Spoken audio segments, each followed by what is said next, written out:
नमस्ते, जय श्री कृष्ण, राधे राधे। मैया गीत बहुत सुंदर है, पूरा सुनना तभी अच्छा लगेगा। अच्छा लगे तो अपना प्यार दुलार देना।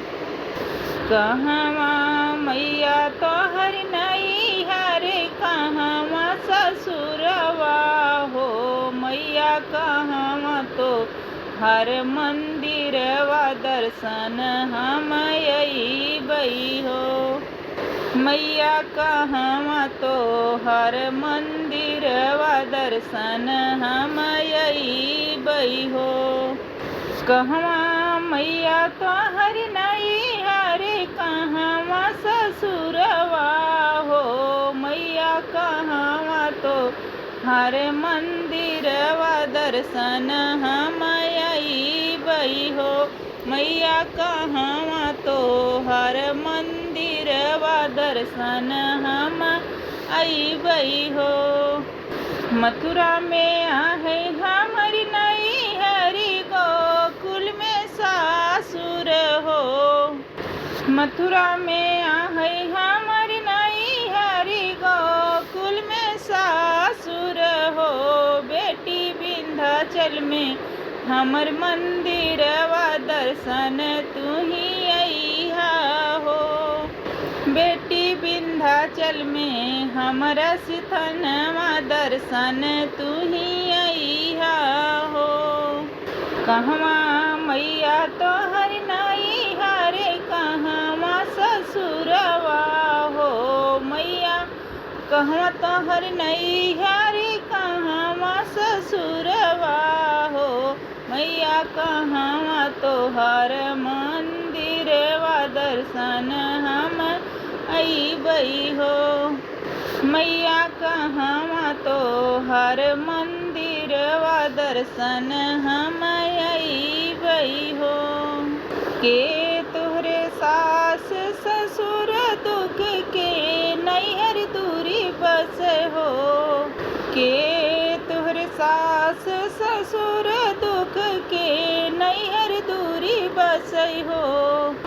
बेटी पिया तोहरे पिया परदेस दर्शन तू ही आवऊ हो बेटी पिया तोहरे पिया परदेस दर्शन तू आवऊ हो।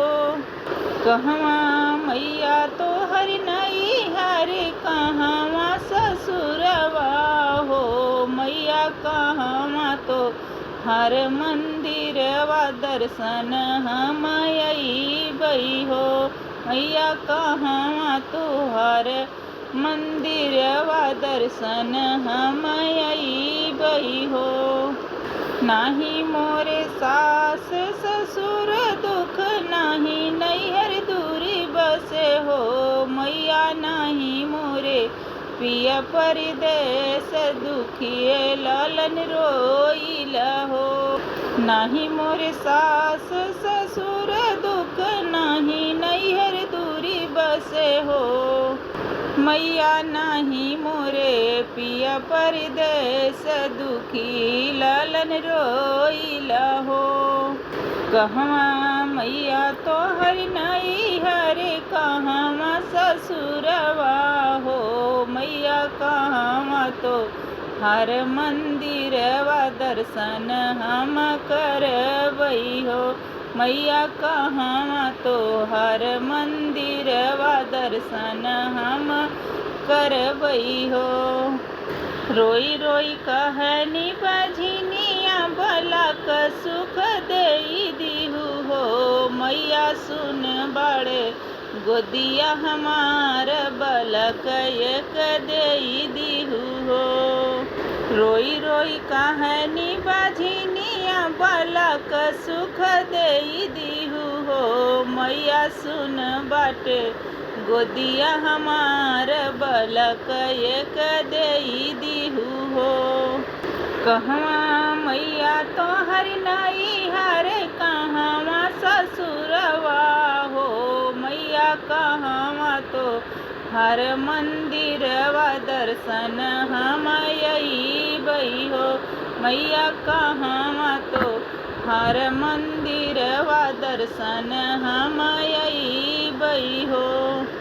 धीर धरा ये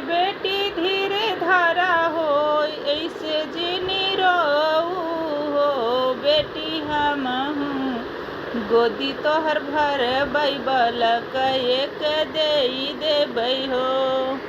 बेटी हमहूँ गोदी तोहर भर बालक एक देई देबै हो। कहवा मैया तोहर नैहर कहवा ससुरवा हो। मैया कहवा तो हर मंदिरवा दर्शन हम अइबै हो। मैया कहवा तो हर मंदिरवा दर्शन हम अइबै हो।